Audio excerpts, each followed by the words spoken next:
पारा नंबर 22 सूरह यासीन आयत नंबर 19। औज़ुबिल्लाहि मिनश्शैतानिर्रजीम बिस्मिल्लाहिर्रहमानिर्रहीम।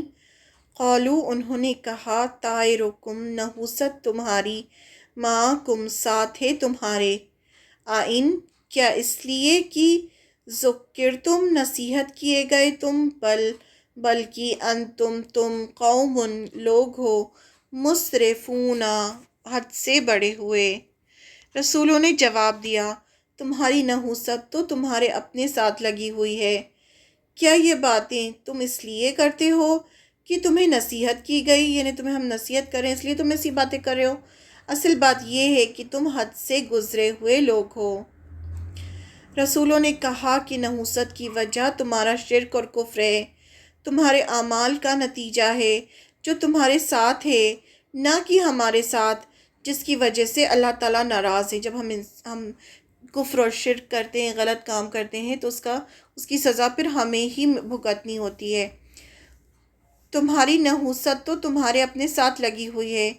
क्या ये बातें तुम इसलिए करते हो कि तुम्हें नसीहत की गई, यानी तुम्हें हम नसीहत करें इसलिए तुम ऐसी बातें कर रहे हो। असल बात यह है कि तुम हद से गुजरे हुए लोग हो, यानी तुम तो हद से गुजर चुके हो। कुरान में ज़िक्र है कि जब भी कोई रसूल अल्लाह का पैगाम लाया, कौम ने ऐसे ही रसूल को झुटलाया। अलग अलग जगह पर आयतें आती हैं कुरान मजीद में, जहाँ से हमें पता चलता है कि जब भी रसूलों ने अपनी कौम को समझाया तो उन्होंने इसी तरह की बातें की।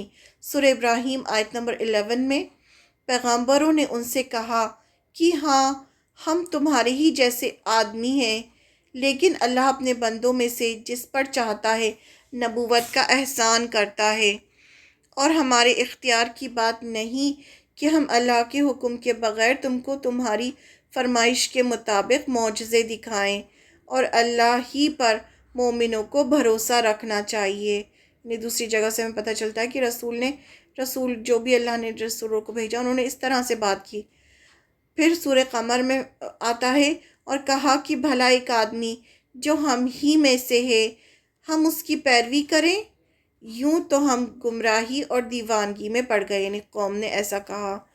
जब रसूलों ने उनको समझाया तो कौम ने इस तरह से जवाब दिया।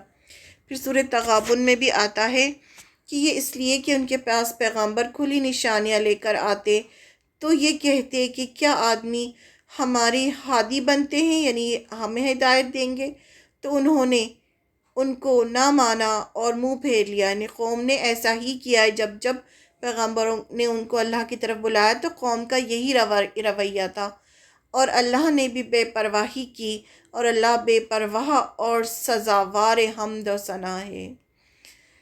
फिर सूरह अंबिया में आता है और जो लोग हमारी आयतों की तकज़ीब करते हैं, झुटलाते हैं, उनके मुकाबले में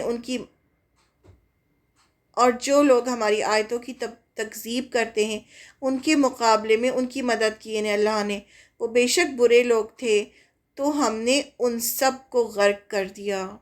ये अल्लाह ताला फरमाते हैं। फिर सूरह बनी इसराइल में आता है और हमने हर इंसान के आमाल को बसूरत किताब उसके गले में लटका दिया है, यानी आमाल नामा जो है वो उसके गले में लटका हुआ है, जो भी वो अच्छा बुरा काम कर रहा है। क़यामत के रोज़ वो किताब उसे निकाल कर दिखाएंगे जिसे वो खुला हुआ देखेगा, यानी क़यामत के दिन उसको वो दिखाया जाएगा जो कुछ भी उसने किया होगा। फिर सूरह नमल में फरमाया वो कहने लगे कि तुम और तुम्हारे साथी हमारे लिए शगुने बद हैं। सौले ने कहा बदशगुनी अल्लाह की तरफ से है, बल्कि तुम ऐसे लोग हो जिनकी आजमाइश की जाती है।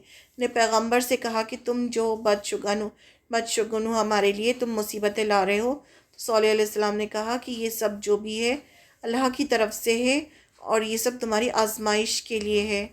फिर सूरह आराफ में भी हमें मिलता है और हमने फ़िरौन के लोगों को कहत साली और पैदावार की कमी में मुब्तला कर दिया ताकि उनको तनबीह हो। यानी ये सब जो आजमाइशें आती हैं ये अल्लाह की तरफ से आती हैं, लोगों के गुनाहों की वजह से आती हैं, ये बताने की कोशिश की जा रही है। कुरान में जगह जगह इसके बारे में आयतें आई हैं।